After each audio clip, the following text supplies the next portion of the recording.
बबलू हाथी सुबह सवेरे अकेले वन में टहलने के लिए निकला। वह अपने ही धुन में चला जा रहा था।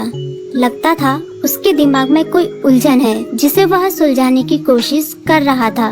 सड़क पर आगे बढ़ते ही उसके सामने चीकू खरगोश भागा। बबलू का पैर उसके ऊपर पड़ने ही वाला था कि चीकू जोर से चिल्लाया। उसकी आवाज सुनकर बबलू ने अपना पैर पीछे खींच लिया। कहाँ खोए हो बबलू भाई? कहीं नहीं, बस कुछ ऐसे ही सोच रहा था।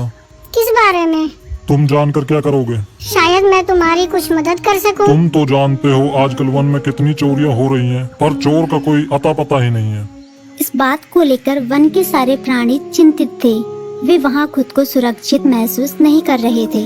अरे चीकू भाई, हम मजबूर हैं। हम चोर को पकड़ ही नहीं पा रहे हैं। वह बहुत चालाक है और अपने काम को बड़ी कुशलता से अंजाम दे रहा है। कहीं कोई सबूत ही नहीं छोड़ रहा। हमारे राजा इस बात को लेकर बहुत चिंतित हैं। यही कारण है कि हम सब इस बारे में सोच रहे हैं। अब तुम मेरी इसमें क्या मदद कर सकते हो? मैं कुछ सोचता हूँ, हो सकता है मुझे कोई उपाय सूझ जाए। प्रयास करने में कोई हर्ज तो नहीं है।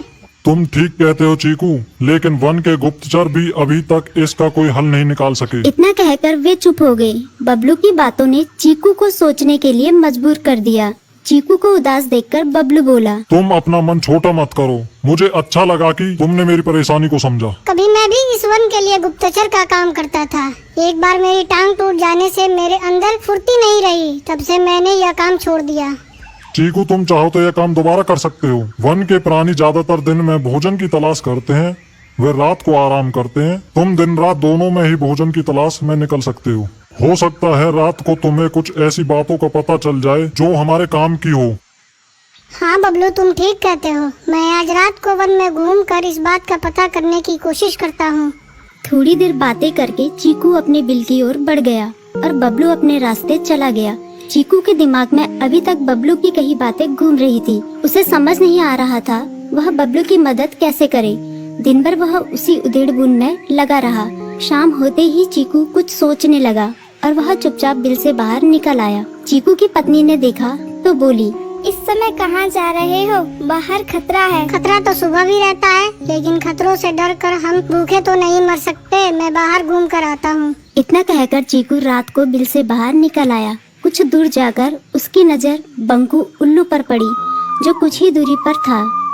वह पेड़ की डाल पर बैठा अपनी गर्दन चारों तरफ घुमा रहा था। वह तेजी से पेड़ की एक डाल से दूसरी डाल पर उड़ रहा था। बंकू की नजर उस पर नहीं पड़ी थी। कुछ सोचकर चीकू पेड़ के पीछे से बाहर निकलकर थोड़ी खुली जगह पर आ गया और वहां से बंकू उल्लू को देखने लगा।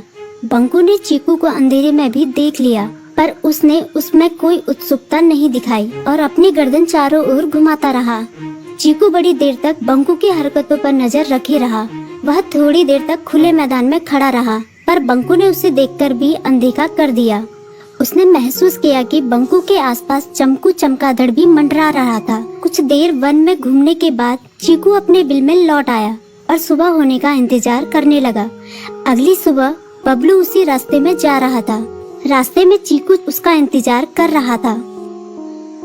आज बड़ी जल्दी आ गए बबलू। हाँ, आजकल मुझे चिंता की वजह से नींद नहीं आती। कोई नई खबर है क्या? यकीन से तो मैं नहीं कह सकता, पर मैं तुम्हें ऐसे प्राणी का नाम बता सकता हूँ जो शायद चोरों की मदद कर रहा है। कौन है वो? बंकू उल्लू।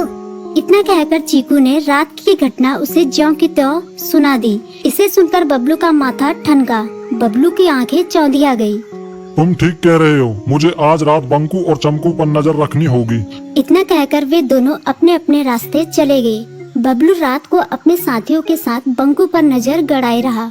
उसकी संदिग्ध गतिविधियों को देखकर बबलू ने उसे उसके साथियों चंकी और संकी लोमड़ के साथ पकड़ लिया। बबलू ने सख्ती से पूछताछ करनी शुरू कर दी। तुम इस समय बंकू चमकू के साथ क्या कर रहे हो? हम चारों दोस्त हैं, इसलिए साथ बैठकर बातें कर रहे हैं। चमगादड़ और उल्लू की दोस्ती तो समझ में आती है, पर लोमड़ के साथ दोस्ती कैसे हो सकती है? सख्ती से पूछने पर दोनों ने अपना जुर्म कबूल कर लिया और सभी चोरियों के बारे में बताया जो उन्होंने कुछ दिन पहले वन में की थी। बबलू ने उनके चोरी का सारा सामान भी बरामद कर लिया। बंकू और चमकू को अभी तक समझ में नहीं आ रहा था कि वो इतनी आसानी से कैसे पकड़ में आ गई।